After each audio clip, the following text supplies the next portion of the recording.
जय हिंद साथियों। आप सभी का हार्दिक अभिनंदन है, हार्दिक स्वागत है। अत्यंत एक महत्वपूर्ण विधि पे हम लोग चर्चा करने के लिए पुनः साथ साथ हैं। देख पा रहे हैं आप, प्रायोजना विधि की बात कर रहा हूं मैं, प्रोजेक्ट मेथड। अत्यंत श्रेष्ठ विधि है और इस विधि के बारे में एक बड़ी अच्छी बात यह है कि ये लगभग सभी विषयों में कॉमन होती है, लगभग सभी विषयों में। यानी कि प्रत्येक विषय का शिक्षण शास्त्र जब आप पढ़ते हैं और शिक्षण विधियों की बात जब आप करते हैं तो लगभग हर एक विषय में इस शिक्षण विधि को शामिल किया जाता है। क्या होती है प्रायोजना विधि, किस एक थ्योरी पर आधारित होती है, किस व्यक्ति ने इसका विचार सबसे पहले दिया और प्रतिपादक इसका किसको माना जाता है, इस विधि के अंदर क्या होता है, इस विधि के मुख्य फीचर्स क्या क्या है, इस विधि के सोपान क्या है, इस विधि के प्रकार कितने हैं, इस विधि के गुण क्या है, इस विधि के दोष क्या है, ये सारी चीजें हमारी चर्चा का विषय रहने वाली है इस पूरे वीडियो में। तो हम लोग बात करते हैं और मैं जब प्रायोजना विधि के बिल्कुल प्रारंभ की बात करता हूं तो प्रायोजना विधि एक बड़े महत्वपूर्ण थ्योरी पर आधारित है और वो महत्वपूर्ण थ्योरी है प्रैग्मेटिज्म का सिद्धांत, उपयोगितावाद का सिद्धांत। ये जो प्रैग्मेटिज्म की थ्योरी है, उपयोगितावाद की थ्योरी है, प्रैग्मेटिज्म की थ्योरी जो है, प्रैग्मेटिज्म यानी कि उपयोगितावाद, उपयोगितावाद के सिद्धांत पर आधारित, उपयोगितावाद के सिद्धांत पर आधारित प्रायोजना विधि। तो ये क्या है प्रायोजना विधि? ये उपयोगितावाद के सिद्धांत पर आधारित है। तो ये उपयोगितावाद क्या है और ये जो थ्योरी दी इसको हमको समझना होगा।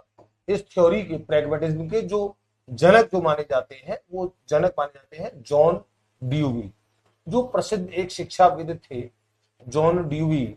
और उन्होंने ये सिद्धांत दिया प्रैग्मेटिज्म का और उसमें इस बात को कहा कि उपयोगितावाद का अर्थ ये है कि जीवन के लिए उपयोगी शिक्षा दी जानी चाहिए, जीवन के लिए उपयोगी शिक्षा।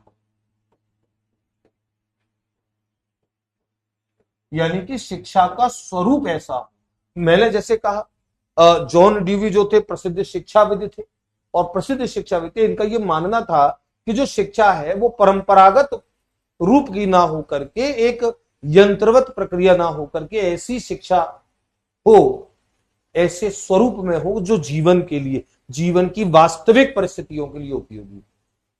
इसीलिए आप कभी कभी देखते हैं कि एक बड़ा अच्छा प्रश्न आता है प्रायोजना विधि के ऊपर कि ऐसी कौन सी विधि है जिसे जीवन द्वारा सीखने की विधि माना जाता है, और जीवन द्वारा सीखने की विधि प्रायोजना विधि को माना जाता है। तो जॉन डीवी थे, इन्होंने सबसे पहले विचार दिया। जॉन डीवी ने प्रायोजना विधि का विचार सबसे पहले अपने सिद्धांत में, प्रैग्मेटिज्म में उन्होंने दिया। यानी कि मैं इसको मेंशन करता हूं, प्रायोजना विधि का, प्रायोजना विधि का विचार सर्वप्रथम सर्वप्रथम जॉन डीवी ने दिया। ध्यान रखो, जॉन डीवी ने दिया अपने उसी थ्योरी में, प्रैग्मेटिज्म थ्योरी में, जिसकी मैं अभी बात कर रहा था, जॉन डीवी ने दिया। लेकिन प्रतिपादक इनको नहीं माना जाता है, प्रतिपादक इनको नहीं माना जाता है। प्रायोजना विधि का प्रतिपादक जिसको माना जाता है वो व्यक्ति इनका शिष्य था, जॉन डीवी का, विलियम किलपैट्रिक। और उसने 1918 में, 1918 में अपना एक रिसर्च पेपर पब्लिश किया, the project method research paper. और वो the project method research paper, उसमें इस विधि को एक संगठित और व्यवस्थित रूप में प्रस्तुत किया। मुझे कई बार बच्चे बोलते हैं कि सर प्रतिपादक शब्द जो होता है इसे लिटरली हम कैसे समझें, तो मैं कई बार उनको बताता हूं कि प्रतिपादक का जो अर्थ होता है, प्रतिपादक का अर्थ यही होता है, प्रतिपादक का अर्थ ये होता है कि जो किसी विचार को संगठित और व्यवस्थित स्वरूप में प्रस्तुत करे, सबसे पहले वो प्रतिपादक माना जाएगा। तो हम बात कर रहे थे 1918 में विलियम किलपैट्रिक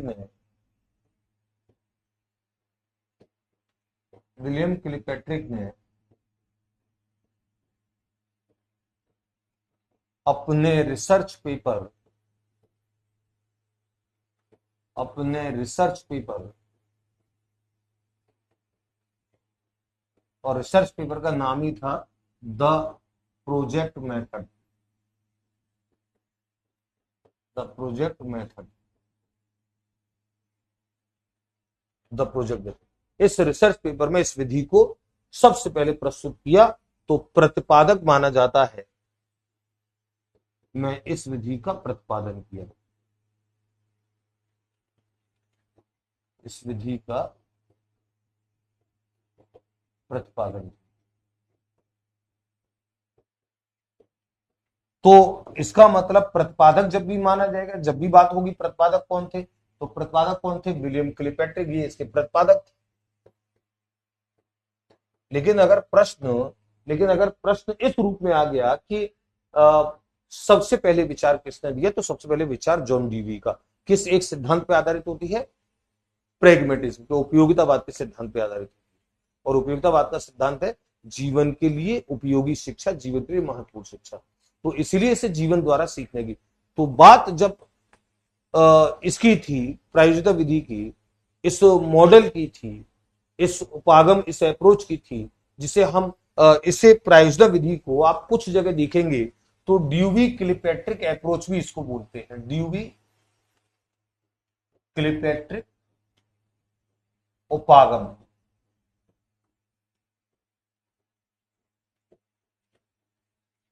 उपागम भी कहा जाता है।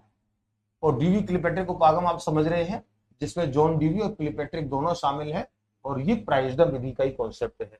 तो एक प्रश्न आता है, महात्मा गांधी जी की जब बात होती है तो उन्होंने अपना जो एक मॉडल दिया, बेसिक शिक्षा मॉडल, बेसिक शिक्षा मॉडल में इसी प्रायोजिता विधि के प्रयोग की उन्होंने सिफारिश की। उन्होंने कहा कि इस मॉडल को अपनाया जाए, ड्यूवी किलपैट्रिक के अप्रोच को, यानी कि प्रायोजिता विधि के अप्रोच को अपनाया जाए, क्योंकि ये जीवन द्वारा सीखने की विधि है, जीवन के प्रत्यक्ष अनुभवों से सीखने की विधि है। एक बालक स्वयं बाकी लोगों से सहकारिता करते हुए, कोऑर्डिनेशन करते हुए, कोऑपरेशन करते हुए बच्चा किसी समस्या को पूरा करता है सामाजिक वातावरण में। इसीलिए किलपैट्रिक ने जो अपनी परिभाषा भी दी, वो परिभाषा भी यही दी है कि प्रायोजना एक ऐसी सउद्देश्य क्रिया है, ऐसी उद्देश्यपूर्ण क्रिया है जिसे सामाजिक वातावरण में मन लगाकर पूरा किया जाए, सामाजिक वातावरण में मन लगाकर। और स्टीवेंसन ने भी अपनी परिभाषा लगभग इसी तरीके की कि प्रायोजना एक ऐसा समस्यात्मक कार्य है जिसे स्वाभाविक परिस्थितियों में पूरा किया जाता है। तो हम जैसे इसको लिखेंगे, इसके प्रमुख जो बात जो मैं बोल रहा हूं, गांधी जी ने भी अपने बेसिक शिक्षा मॉडल में, अपने बेसिक शिक्षा मॉडल में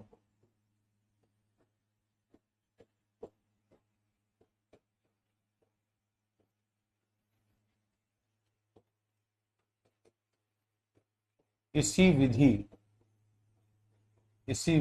के प्रयोग पर, इसी विधि के प्रयोग पर बल दिया, और इसी विधि के प्रयोग पर बल दिया।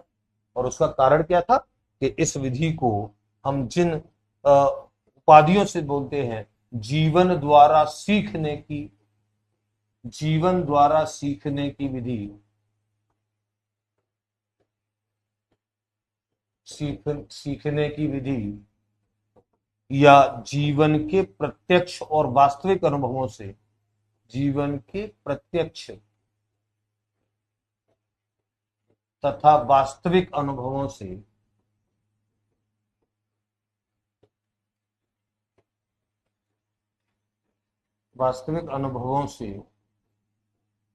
सीखने की विधि।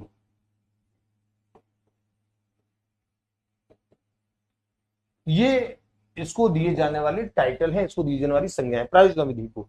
यानी, और मैंने जैसे कहा कि ये तो परीक्षा में आया है कि निम्न में से कौन सी विधि जीवन द्वारा सीखने की विधि है, जीवन के प्रत्यक्ष और वास्तविक अनुभवों से सिखाती है। गांधी जी ने अपने बेसिक शिक्षा मॉडल में किस विधि के प्रयोग पर सबसे ज्यादा बल दिया, ड्यूवी किलपैट्रिक उपागम किससे कहा जाता है, किस विधि को कहा जाता है, ये सारी चीजें। विचार सबसे पहले किसने दिया, प्रतिपादक कौन है, रिसर्च पेपर का नाम क्या था, ये आपको कौन से सिद्धांत पे, प्रेगमेटिज्म के सिद्धांत पे, उपयोगितावाद के सिद्धांत पे आधारित होती है। तो ये प्रायोजिता विधि के से जुड़े कुछ प्रमुख बात है। परिभाषाएं हम एक बार देखते हैं। एक तो परिभाषा किलपैट्रिक की है, बड़ी फेमस परिभाषा है, और किलिपैट्रिक ने क्या कहा? किलिपैट्रिक ने कहा, किलिपैट्रिक किलिपैट्रिक ने कहा कि प्रायोजना प्रायोजना एक उद्देश्यपूर्ण क्रिया है,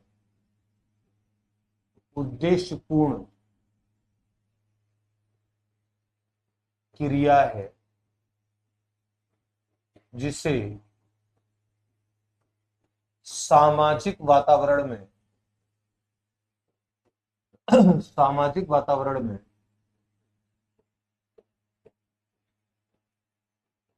मन लगाकर पूरा किया जाता, मन लगाकर पूरा किया जाता है।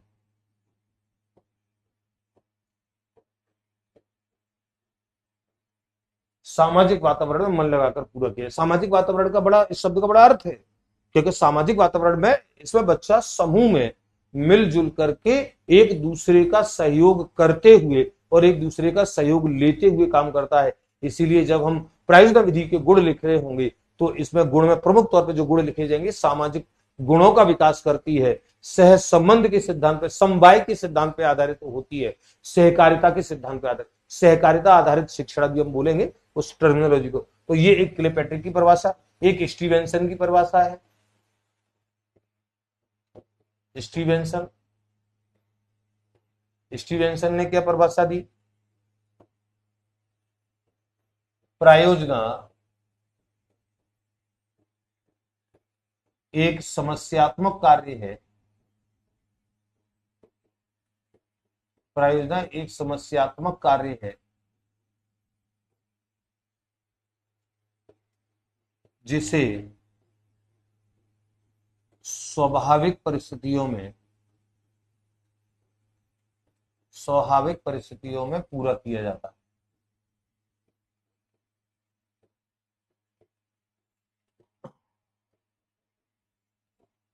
पूरा किया जाता है। और ध्यान रखो, ये परिभाषा ही अगर प्रायोजना से कोई परिभाषा आती है तो प्राय यही आती है, यही परिभाषाएं प्राय आती हैं।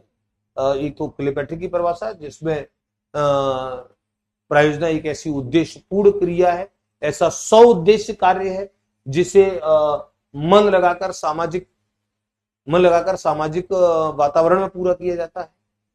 और दूसरी स्टीवेंसन की परिभाषा जिसमें स्वाभाविक परिस्थितियों में कार्य किया जाता है, एक समस्यात्मक कार्य है प्रायोजना। तो ये परिभाषा है। अब प्रायोजना विधि का मुख्य फॉर्मेट क्या है? प्रायोजना विधि का फॉर्मेट है कि ये एक ऐसी विधि है जिसमें बालकों को कोई समस्या प्रस्तुत कर दी जाती है उनके सम्मुख, और वहां से वो किसी एक पर्टिकुलर समस्या का चयन करके, जिसे हम प्रायोजना का चयन करना बोलेंगे, उस समस्या के ऊपर, उस प्रायोजना के ऊपर मिलजुल कर, इनके सबके अपने अपने उत्तरदायित्व होते हैं, सबका अपना अपना कार्य बटा होता है, लेकिन एक उसमें एक बॉन्डिंग होती है कि एक दूसरे के साथ मिलजुल कर काम किया जाता है और एक दूसरे को सहयोग देते हुए और सहयोग लेते हुए मिलजुल कर कार्य किया जाता है। तो प्रायोजना विधि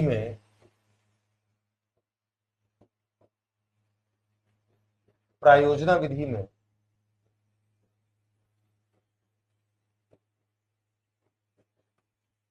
बालकों के सम्मुख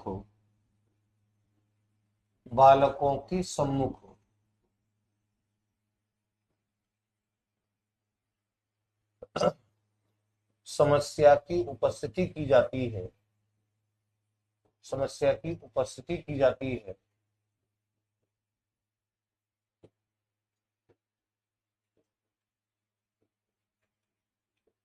जिनमें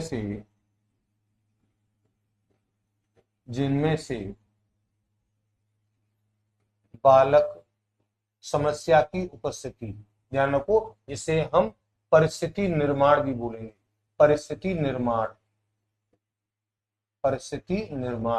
और मैं एक बहुत अच्छा प्रश्न देख रहा था कि हार्वर्ड का जो पंचपदी प्रणाली, जो मॉडल है हार्वर्ड का पाठ्य योजना का, उससे जो प्रस्तावना जो पद है, प्रस्तावना, ये जो परिस्थिति निर्माण होता है ये प्रस्तावना के जैसा होता है।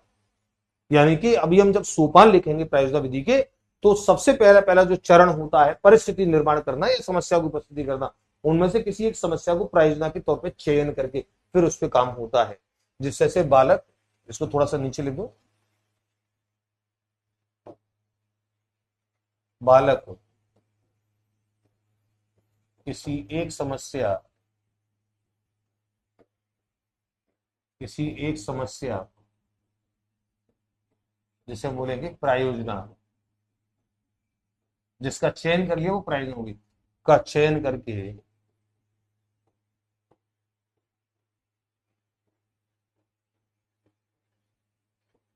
मिलजुल कर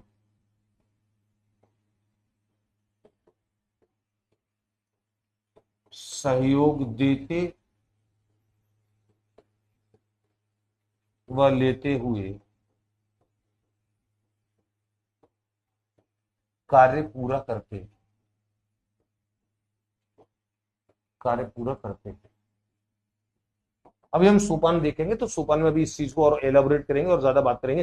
तो वो समस्या जो प्रायोजना है, वो प्रायोजना किसी भी आपके सामाजिक वातावरण से जुड़ी हो सकती है, आपके विषय के किसी पर्टिकुलर कार्य से, टॉपिक से जुड़ी हो सकती है। और ध्यान रखो प्रायोजना जो है वो क्रियात्मक कार्य है, क्रियात्मक कार्य, कौशलात्मक कार्य है। यानी कि प्रायोजना में बैठ के केवल सैद्धांतिक दिमागी पेच नहीं लड़ाए जाएंगे, प्रायोजना में कोई कार्य किया जाएगा। इसीलिए प्रायोजना विधि को कौशलात्मक पक्ष का विकास करने की, कौशलात्मक पक्ष का, क्रियात्मक पक्ष का विकास करने वाली श्रेष्ठ विधि माना जाता है। सामाजिक गुणों का विकास तो करती है, लेकिन कौशलात्मक पक्ष का भी विकास बहुत अच्छे तरीके से करती है।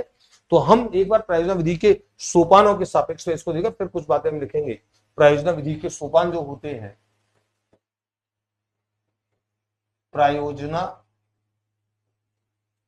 विधि के सोपान,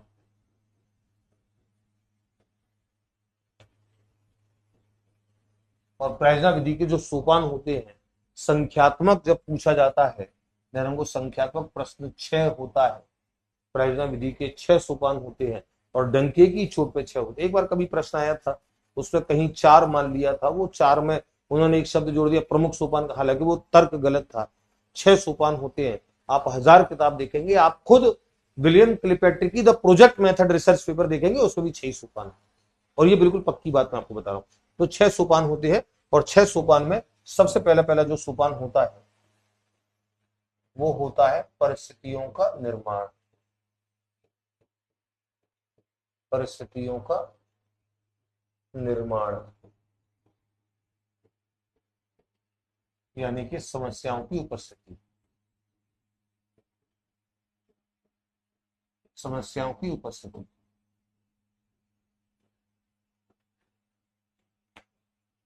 कौन करता है ये काम? परिस्थितियों का निर्माण कौन करता है? शिक्षक करेगा।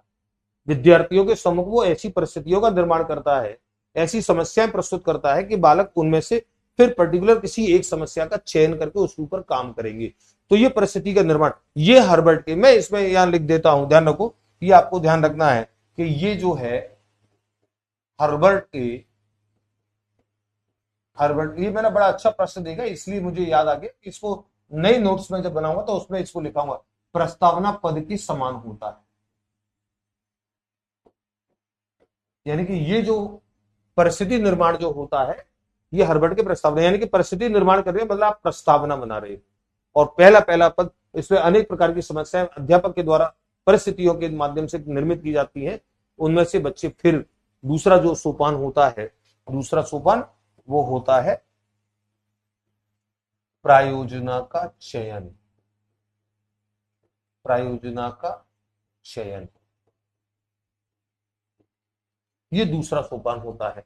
और इस दूसरे सोपान में बालक उन परिस्थितियों में से किसी पर्टिकुलर एक परिस्थिति को, एक समस्या को प्रायोजना के तौर पे सेलेक्ट करते हैं और फिर तीसरे सोपान में उस प्रायोजना के पूरा करने की रूपरेखा बनाते हैं, योजना बनाते हैं, नियोजन करते हैं। तो तीसरा सोपान जो होता है वो तीसरा सोपान होता है, तीसरा सोपान होता है प्रायोजना की रूपरेखा बनाना,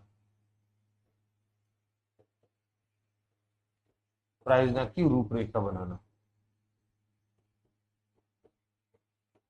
जिसे हम नियोजन भी कहते हैं, प्लानिंग, जिसे हम योजना निर्माण भी कहते हैं। आप अलग अलग जगह जब आप अलग अलग शब्दावली देखते हैं तो आप ये परियोजना की, और ध्यान रखें परियोजना की रूपरेखा में जो चीज होती है वो किस तरीके से काम पूरा होगा, क्या क्या संसाधन चाहिए, उत्तरदायित्वों का विभाजन कैसे होगा, ये सब चीजें इसमें शामिल होती है। पूरा नियोजन, पूरी प्लानिंग शामिल होती है। तो पहला सोपान परिस्थितियों का निर्माण, दूसरा सोपान परियोजना का चयन, तीसरा सोपान परियोजना की रूपरेखा बनाना, उस परियोजना को पूरा करने का क्या तरीका होगा। चौथा सोपान होता है परियोजना का क्रियान्वयन। परियोजना का क्रियान्वयन, परियोजना का क्रियान्वयन,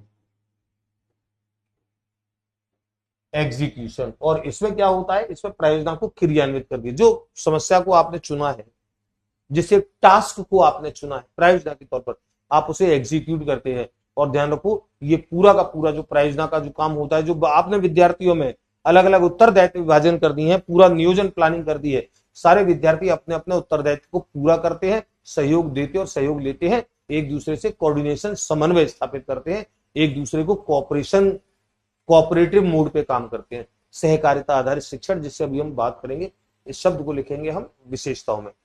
तो परियोजना का क्रियान्वयन, और बच्चे ही सारा काम संभालते हैं, जिनको जो उत्तरदायित्व दिया गया है, अध्यापक उनके बीच में रह करके जहां परामर्श की आवश्यकता है उस परियोजना के पूरा होने में वहां उनको परामर्श देता है। वो चेक करता रहता है कि कहाँ पे क्या तालमेल बिगड़ तो नहीं रहा है, काम सही तो नहीं सही चल रहा है कि नहीं चल रहा है, ये सारी बातें। और पांचवा सोपान होता है प्रायोजना का मूल्यांकन। प्रायोजना का मूल्यांकन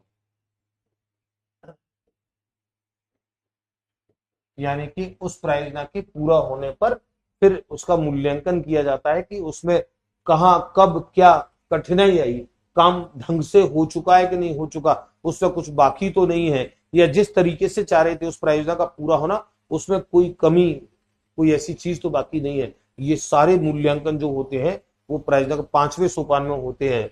और छठा सोपान जो होता है, वो छठा सोपान भी बड़ा इंपॉर्टेंट होता है, लेखा जोखा, लेखा जोखा रखना, यानी कि जिसे अभिलेख संधारण, अभिलेख संधारण भी बोलते हैं। अभिलेख संधारण अंग्रेजी से बोलते हैं रिकॉर्ड मेंटेन करना, रिकॉर्ड मेंटेन करना। तो रिकॉर्ड मेंटेन करना, और इस रिकॉर्ड मेंटेन करने में क्या होता है, प्रायोजना की शुरुआत से लेकर के प्रायोजना के एंड तक क्या क्या उत्तरदायित्व, क्या काम दिया गया, क्या उत्तरदायित्व दिया गया, प्रायोजना क्या थी, उसको पूरा करने के लिए आपने क्या क्या तरीके इस्तेमाल में लिए, कौन कौन से संसाधन प्रयोग दिए, आपने किस तरीके से सहयोग दिया, किस तरीके से सहयोग लिया, आपको क्या कठिनाइयां आई, क्या आपके लिए सरलताएं थी, वो सारे जो अनुभव है वो सारे अनुभव इस लेखा जोखा में संचित किए जाते हैं। और ये प्रायोजना का अंतिम सोपान होता है। तो ये प्रायोजना के पूरे 6 सोपानों को आपको ध्यान रखना है। 6 सोपान होते हैं, परिस्थितियों का निर्माण करना, उसके बाद प्रायोजना का चयन करना, प्रायोजना की रूपरेखा बनाना, प्रायोजना का क्रियान्वयन करना, प्रायोजना का मूल्यांकन करना और प्रायोजना का लेखा जोखा रखना। ये 6 सोपान होते हैं।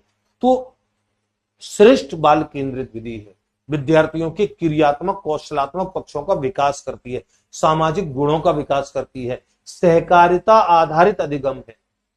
सहकारिता बोलते हैं कोऑपरेटिव सिस्टम, जिसमें एक से अधिक लोग मिल करके किसी काम को कर रहे होते हैं और हर व्यक्ति अपनी अपनी जिम्मेदारी को पूरा कर रहा होता है। इन बातों को अभी हम गुण में लिखेंगे, गुण।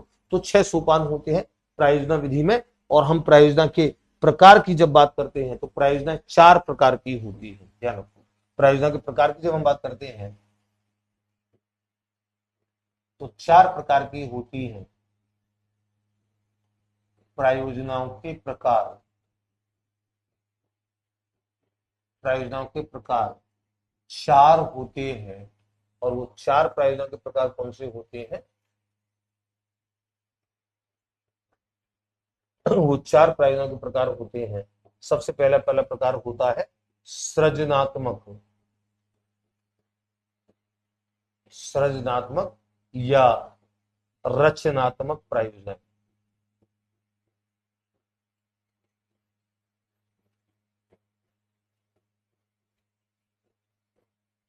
सृजनात्मक या रचनात्मक प्रायोजना।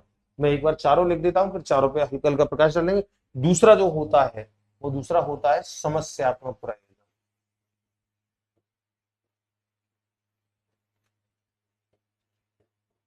समस्यात्मक प्रायोजना।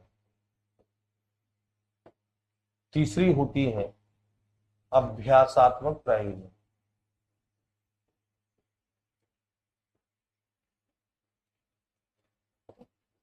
अभ्यासात्मक प्रायोजना। और चौथी होती है आनंददायी या रसास्वादन प्रायोजना।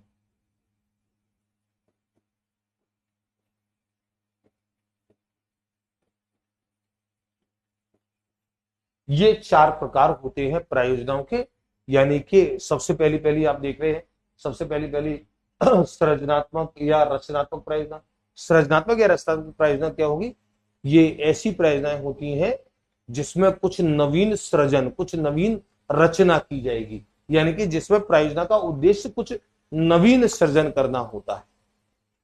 बच्चा एक समूह में काम कर रहा है, सामाजिक वातावरण में काम कर रहा है, अपने उत्तरदायित्व का काम कर रहा है, लेकिन पूरे संपूर्ण प्रायोजना का जो अंतिम लक्ष्य है वो किसी नए सृजन की दिशा में है। तो सृजनात्मक या रचनात्मक प्रायोजना। दूसरी होती है समस्यात्मक प्रायोजना। इस समस्यात्मक प्रायोजना में किसी समस्या का समाधान उद्देश्य होता है। यानी कि जो प्रायोजना है वो पहले से विद्यमान किसी समस्या के समाधान, जैसे अगर मान लीजिए हम विज्ञान में पर्यावरण के दृष्टिकोण से अगर बात करें, जैसे विद्यालय के पास के जलाशय की गंदगी को दूर करना, ये एक प्रायोजना है।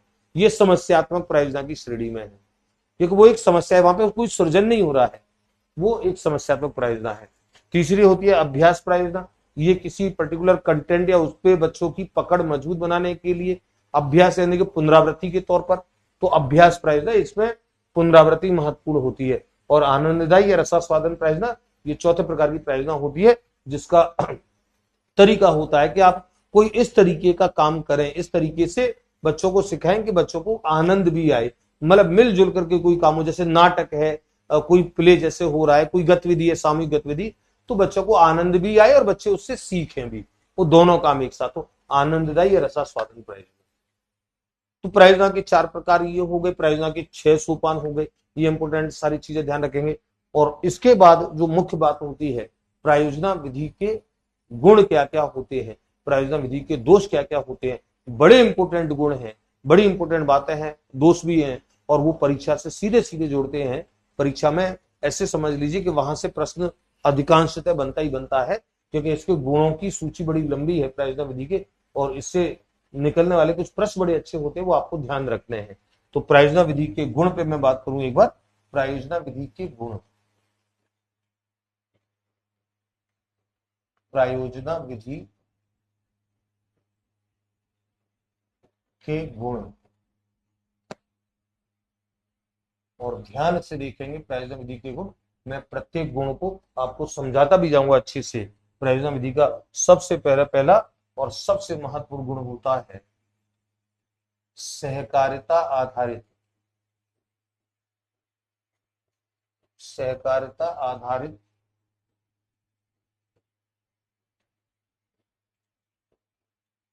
अधिगम होती है। सहकारिता आधारित अधिगम होती है। सहकारिता किसे बोलते हैं?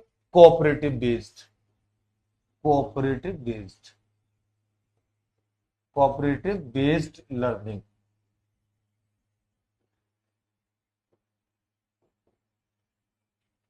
और कोऑपरेटिव बेस्ड लर्निंग क्या होगी? जिसमें कोऑपरेशन दिया जाएगा, कोऑपरेशन लिया जाएगा। एक समूह होता है, वो समूह एक दूसरे के साथ समन्वय स्थापित करते हुए, तालमेल स्थापित करते हुए काम देता है। और तालमेल स्थापित है, इसका अर्थ ही ये होता है कि सहयोग दिया जा रहा है, और सहयोग दिया जा रहा है, and this is called cooperative system. तो सहकारिता आधारित अधिगम की श्रेणी में इसको रखा जाता है। दूसरा बड़ा इंपोर्टेंट, समवाय। समवाय यानी कि जिससे अंग्रेजी बोलते हैं कोरिलेशन। कोरिलेशन के सिद्धांत का पालन करती है। के सिद्धांत का पालन करती है। ध्यान रखो, प्रायोजना विधि जो होती है ना, वो कोरिलेशन मतलब प्रत्येक व्यक्ति दूसरे व्यक्ति के साथ कोऑपरेटिव सिस्टम में भी है और प्रत्येक व्यक्ति के कार्य का संबंध दूसरे व्यक्ति से भी है, सह संबंध है।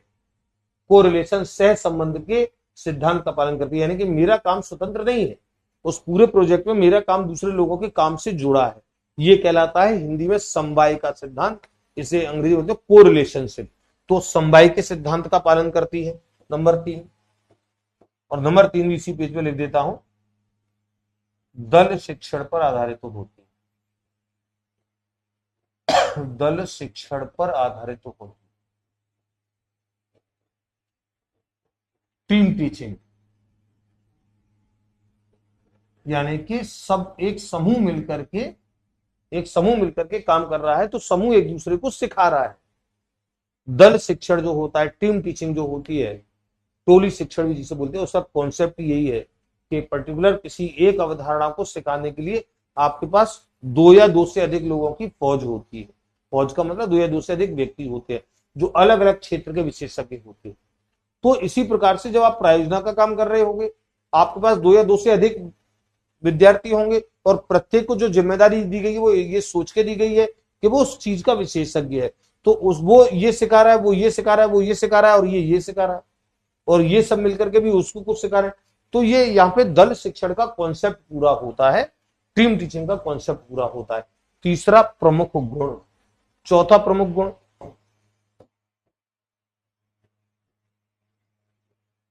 सामाजिक गुणों का विकास करती है, और ये बहुत ज्यादा भरपूर करती है। ध्यान, सामाजिक गुणों का विकास करती है। जो बच्चा समूह के साथ काम कर रहा है, सरवाइव कर रहा है एक ग्रुप के साथ, उनके साथ कोऑर्डिनेशन बिठा रहा है, कोऑपरेशन कर रहा है, ध्यान रखो, ये सामाजिकता के गुणों का विकास करने का बड़ा एक प्रमुख लक्षण होता है। पांचवा, जीवन के प्रत्यक्ष अनुभवों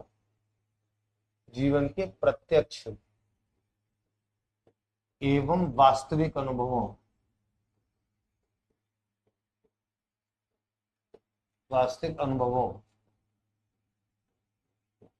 द्वारा सीखने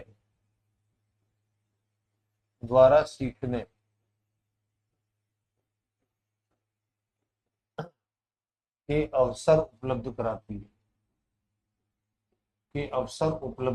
है।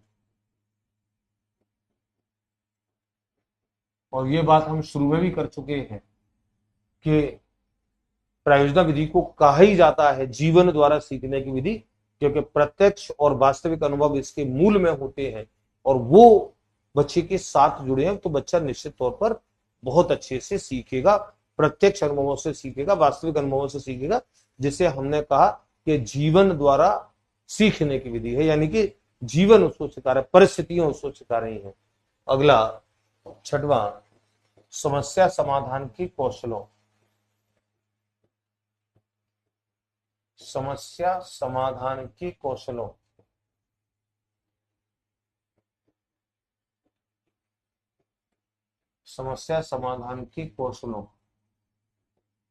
का विकास करती है।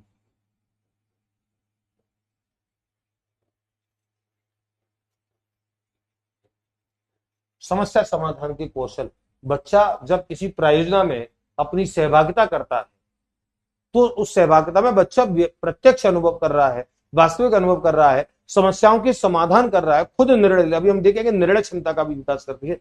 तो निर्णय ले रहा है, किसी परिस्थिति विशेष से सामना कर रहा है, उससे निपटने का प्रयास कर रहा है, ध्यान को ये उसके अंदर समस्या समाधान के कौशलों का विकास करेगी। और उसकी निर्णय क्षमता कितना, कौन से नंबर का था, छठा, तो सातवां,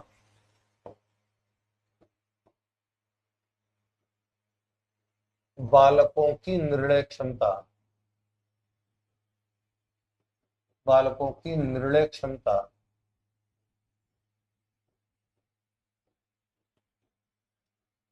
का विकास करती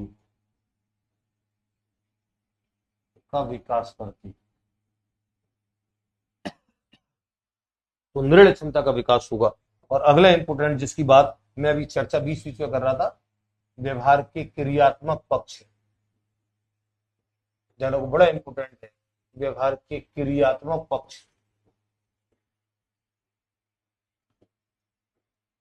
क्रियात्मक पक्ष का विकास करती है, का विकास करती है।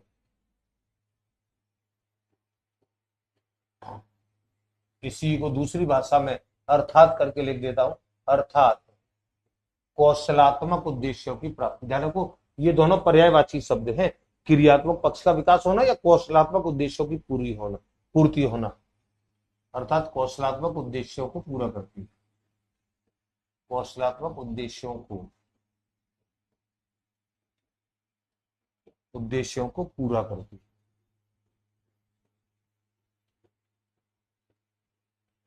कितनी सारी चीजें हमने प्रायोजना विधि के बारे में बोली है, यानी कि प्रायोजना विधि सहकारिता आधारित शिक्षण, सहकारिता आधारित अधिगम का प्रतीक है, समवाय के सिद्धांत को रिलेशनशिप का पालन करती है, समन्वय के साथ बच्चा काम करता है, तो सामाजिक गुणों का विकास होता है, दल शिक्षण के नियम का पालन होता है, बच्चे के अंदर समस्या समाधान के कौशल आते हैं, बच्चा प्रत्यक्ष अनुभवों से, वास्तविक अनुभवों से सीखता है, बच्चे के अंदर निर्णय क्षमता का विकास होता है, बच्चे के अंदर सबसे बड़ी बात कि उसके कौशलात्मक पक्ष का विकास होता है। और इसमें रटने वटने जैसी कोई स्थिति नहीं होती है, रटने का कोई स्थान ही नहीं, यानी कि रटने की कोई प्रक्रिया इसमें है ही नहीं, इसमें बच्चा स्वयं काम करेगा। रटने की प्रवृत्ति, यानी कि बच्चा जब एक यंत्रवत बच्चा सीख रहा होता है इस पक्ष का विकास करने के लिए, तो वहां रटता है। ध्यान को, इसमें रटने जैसा कोई काम नहीं है, क्योंकि यहाँ पे तो उसे प्रत्यक्ष काम करना है। रटने की प्रवृत्ति समाप्त करती, या रटने की प्रवृत्ति का कोई स्थान नहीं होता। प्रायोजना विधि में काय का रटना है, ये इसके कुछ हाईलाइटेड गुण है, प्रमुख गुण है। इसके कुछ दोष भी हैं, प्रायोजना विधि के कुछ प्रमुख दोष भी हैं। प्रायोजना विधि के दोष,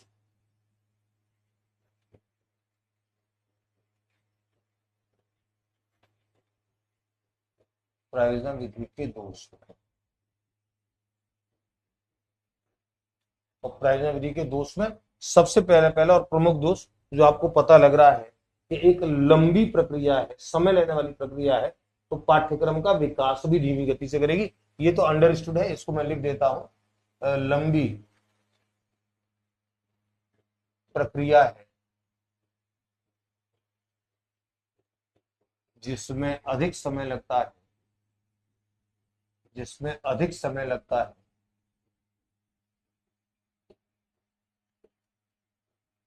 अधिक समय लगता है,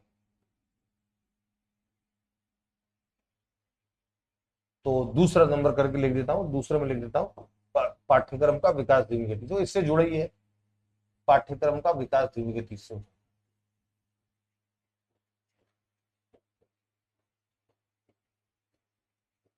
पाठ्यक्रम का विकास धीमी गति से हो।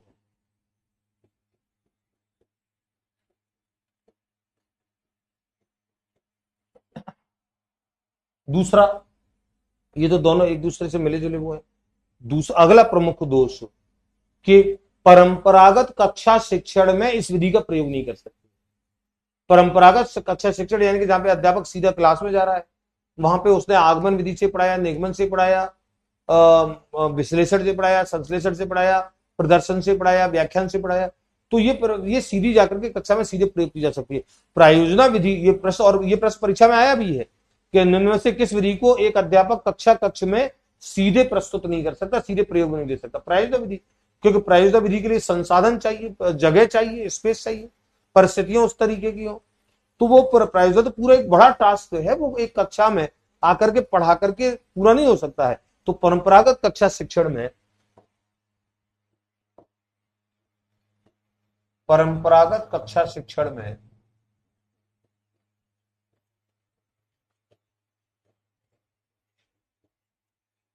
परंपरागत कक्षा शिक्षण में इस विधि का प्रयोग नहीं किया जा सकता, इस विधि का प्रयोग नहीं किया जा सकता।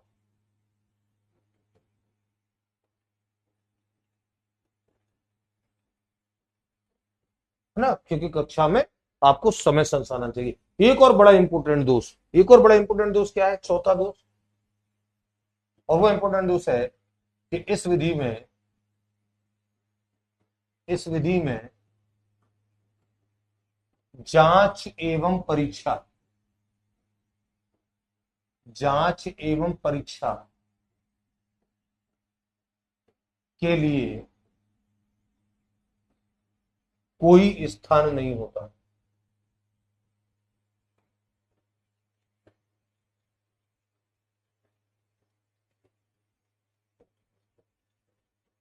यानी कि जांच और परीक्षा का कोई स्थान नहीं है, क्योंकि आप प्रोजेक्ट काम कर रहे हैं, ये तो जीवन एक प्रत्यक्ष वास्तविक अनुभव है। तो वहां पे आप सुझाव दे सकते हो, किसी काम का इम्प्रूवाइजेशन कर सकते हो, लेकिन इसमें जांच और परीक्षा की स्थिति नहीं बनती है।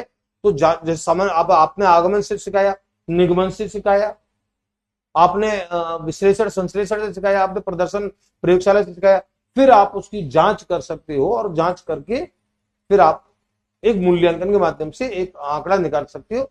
लेकिन प्रायोजना विधि में जांच और परीक्षा का उस टाइप का परंपरागत स्वरूप नहीं है, क्योंकि परंपरागत कक्षा शिक्षण में प्रयोग भी नहीं की जा सकती है।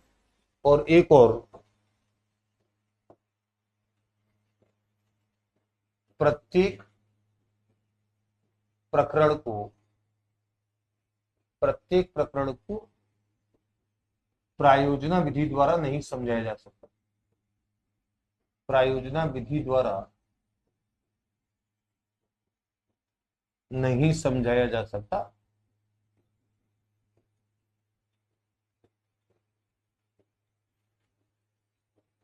और ये बात भी सही है, आप हर एक चीज पे प्रोजेक्ट बना करके नहीं समझा सकते, हर प्रकरण पे प्रोजेक्ट पॉसिबल नहीं है। और लास्ट लिख देता हूं, धन संसाधन अधिक जुटाना पड़ता है। एक और स्थान,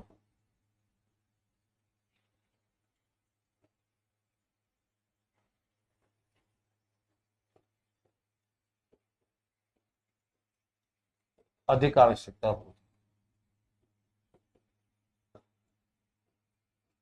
ये प्रमुख दोष है। 6 प्रमुख दोष लिखते। तो प्रायोजना विधि ये सब कुछ मिलाकर के, ये सब कुछ प्रायोजना, बिल्कुल शुरुआत से हम चले हैं, और हर एक चीज प्रायोजना विधि से जुड़े। प्रत्येक स्लाइड को एक बार मैं फटाफट रिमाइंड कर लेता हूं। प्रायोजना विधि, प्रोजेक्ट मेथड की हम लोग बात कर रहे हैं, और प्रोजेक्ट मेथड जो है ये प्रैग्मेटिज्म के सिद्धांत पे, उपयोगितावाद के सिद्धांत पे आधारित होती है। और जो उपयोगितावाद का सिद्धांत जॉन ड्यूवी ने दिया, और जो उपयोगितावाद का सिद्धांत कहता है कि शिक्षा ऐसी हो जो जीवन के लिए उपयोगी हो, ये उपयोगितावाद का सिद्धांत है। तो ये विचार जॉन ड्यूवी ने दिया, इसीलिए प्रायोजना विधि का विचार सर्वप्रथम किसने दिया, ये बात जब आती है तो सर्वप्रथम विचार जॉन ड्यूवी ने दिया, हम जॉन ड्यूवी का नाम देते हैं। लेकिन प्रतिपादन जो किया वो विलियम किलपैट्रिक ने दिया। इन्होंने 1918 में अपना research paper the project method में इस विधि का प्रतिपादन किया, इसलिए प्रतिपादक जो माना जाता है वो विलियम किलपैट्रिक को इसका प्रतिपादक माना जाता है। और क्या इसके बारे में क्या थी, जॉन ड्यूवी, इसको ड्यूवी किलपैट्रिक उपागम भी कहते हैं, ड्यूवी किलपैट्रिक उपागम है। और इस विधि में इतना ज्यादा एक अच्छा इसका गुण देखा, प्रत्यक्ष अनुभवों से, जीवन द्वारा सीखने से, इसकी जैसे विशेषता को देख करके गांधी जी ने भी अपने बेसिक शिक्षा मॉडल में इसी विधि के प्रयोग पर बल दिया। ये प्रश्न परीक्षा में आ चुका है कि गांधी जी ने अपने बेसिक शिक्षा मॉडल में निम्न से किस अप्रोच के प्रयोग पर बल दिया है। विकल्प में ड्यूवी किलपैट्रिक विकल्प था, वो हमने देख लिया है। जीवन द्वारा सीखने की विधि है, जीवन के प्रत्यक्ष और वास्तविक अनुभवों से सीखने की विधि है, ये ध्यान रखेंगे। ये टाइटल इसके प्रायोजना विधि के लिए। परिभाषाएं जो हमने देखी किलपैट्रिक की और स्टीवेंसन की, प्रायोजना ऐसी उद्देश्यपूर्ण क्रिया है जिसे सामाजिक वातावरण में मन लगा के पूरा किया जाता है, और स्टीवेंसन की प्रायोजना एक समस्यात्मक कार्य है जो स्वाभाविक परिस्थितियों में पूरा होता है। ये दोनों परिभाषाएं आप याद रखेंगे। प्रायोजना विधि के लिए हमने जो भूमिका बनाई कि प्रायोजना विधि में बालकों के सम्मुख परिस्थितियों का निर्माण किया जाता है, समस्याओं की उपस्थिति की जाती है, और ये जो समस्या की उपस्थिति होती है उसमें से किसी एक समस्या का प्रायोजना के तौर पे चयन करके और मिलजुल करके सहयोग देते हुए, समन्वय करते हुए, समन्वय समन्वय करते हुए, सामंजस्य स्थापित करते हुए, सामंजस्य स्थापित करते हुए कार्य पूरा करते हैं।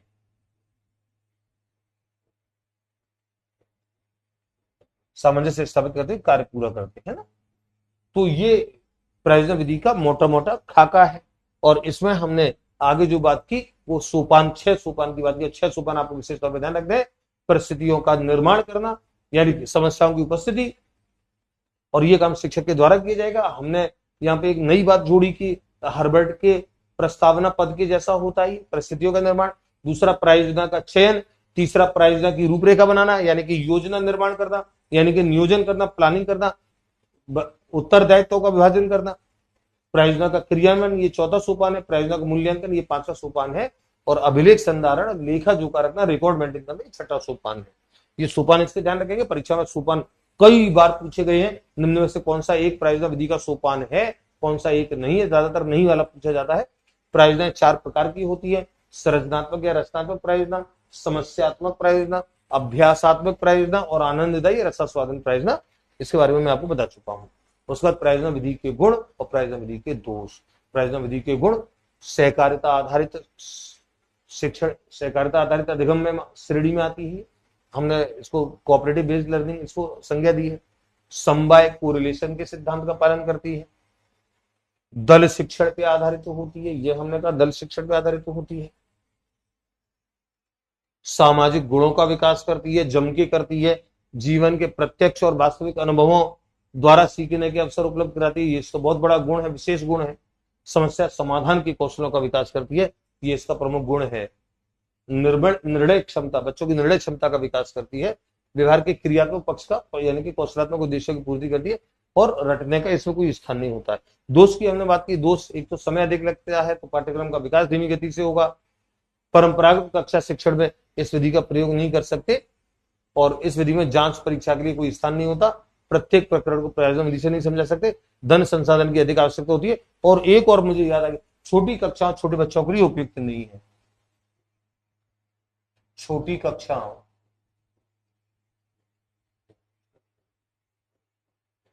या कम आयु के बालकों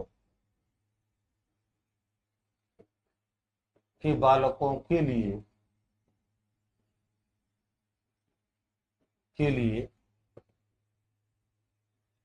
अधिक उपयुक्त नहीं, अधिक उपयुक्त नहीं। और क्यों नहीं है, इसको आप समझ रहे हैं। इसलिए अधिक उपयुक्त नहीं है कि जो बच्चों को निर्णय लेना है, डिसीजन लेना है, छोटे बच्चे डिसीजन नहीं ले पाएंगे। उनकी निर्णय क्षमता इतनी प्रबल नहीं होती है कि वो डिसीजन ले, इसलिए उनको उपयुक्त नहीं। तो विद्यार्थियों, ये प्रायोजना विधि को मैंने अच्छे से समझाने का प्रयास किया है। प्रायोजना विधि को चाहे इनके सर्वप्रथम विचार देने वाले के नाम से, इनके प्रतिपादक के नाम से, इनके जो मूल जो सिद्धांत प्रैग्मैटिज्म का सिद्धांत है वहां के नाम से, रिसर्च पेपर जो था द प्रोजेक्ट मेथड नाम से, उसके नाम से पूछा जाए, ये सारी चीजें आपको याद रखनी है। गांधी जी ने बेसिक शिक्षा मॉडल में किसको वरीयता दी, ये आपको ध्यान रखना है। ये प्रश्न जो बनने वाले प्रश्न है उसकी बात कर रहा हूं। और गांधी जी ने बेसिक शिक्षा, जीवन द्वारा सीखने की या जीवन के प्रत्यक्ष और वास्तविक अनुभवों द्वारा सीखने की विधि कौन सी है, वहां पे भी प्रोजेक्ट विधि आंसर रहेगा। सोपान प्रायोजना विधि के पूछे जाएंगे तो 6 सोपान, कौन सा एक नहीं है, आपको 6 याद रखने हैं। प्रायोजना के प्रकार 4, कौन सा एक प्रकार नहीं है, चारों याद रखने हैं। प्रायोजना विधि की दोनों परिभाषाएं याद रखनी है। प्रायोजना विधि के गुण याद रखने, प्रायोजना विधि के दोष याद। और ये सारी चीजें जब आप याद रख लेते हो और अच्छे से समझ लेते हो तो फिर आप समझ लें प्रायोजना का कोई प्रश्न आपसे बाकी जाएगा ही नहीं। आप देखेंगे गत वर्ष के मैं अभ्यास प्रश्न जब करा रहा हूँ, गत वर्ष के प्रायोजना विधि से जुड़े जितने भी सवाल आए सबको हम लेंगे। वहां पे आप देखेंगे अच्छी समझ के बाद फिर प्रायोजना का कोई सवाल आपसे बाकी बची नहीं सकता, कभी नहीं। तो अच्छे से पढ़िए। मैं हर बार अपने वीडियो में अंत में एक आग्रह आपसे जरूर करता हूं कि वीडियो को जब एक बार समझ रहे हो तो उसे उसकी ओरिजिनल स्पीड पे जरूर एक बार देखा करें, क्योंकि वहां पे बात थोड़ी सी अच्छी समझ में आ जाती है। आपकी भी मानसिकता ऐसी नहीं होती है कि जल्दी जल्दी जल्दी, तो जल्दी जल्दी देखने में आपकी मानसिकता भी वो जल्दी जल्दी जल्दी जल्दी जैसी हो जाती है। तो फिर कुछ चीजें स्लिप हो जाती है, फिर एक आध सेंटेंस भी स्लिप हो गया, एक आध बात भी स्लिप होगी तो वो कनेक्टिविटी को जोड़ने वाली स्थिति खत्म हो जाती है। तो फिर आप क्या है, थोड़ा सा मामला स्लिप हो जाता है। तो अच्छे से देखिए, अच्छे से पढ़िए। हम चाहते हैं कि इन शिक्षण विधियों का बेस आपका इतना मजबूत हो जाए कि फिर परीक्षा में जब आपको अंकों की आवश्यकता पड़ रही हो नौकरी के लिए, जैसे कि इस वर्ष भी हुआ सेकंड ग्रेड में, तो कम से कम जितने बच्चे सेलेक्ट हुए, और जब रीट का एग्जाम हुआ था गत वर्ष में, तो रीट में जितने बच्चों का रीट का बैरियर पास हुआ था, वो सब बच्चों ने, हजारों बच्चों ने मुझे इस बात के लिए धन्यवाद प्रेषित किया था, दुआएं दी थी कि सर आपकी वजह से। और सबसे ज्यादा दुआएं तो मुझे अभी रिसेंटली मिली है उन बच्चों की नौकरी शिक्षण विधियों से लगी, क्योंकि ये जो 20 प्रश्न अगर आते हैं उसमें से आपका 18-19 का पार्ट अगर मजबूत है, तो ये आपका सबसे बड़ा हथियार बन गया। और सबसे बड़ा हथियार ये आपका परीक्षा में, युद्ध में सबसे ज्यादा काम आता है। जय हिंद, जय भारत।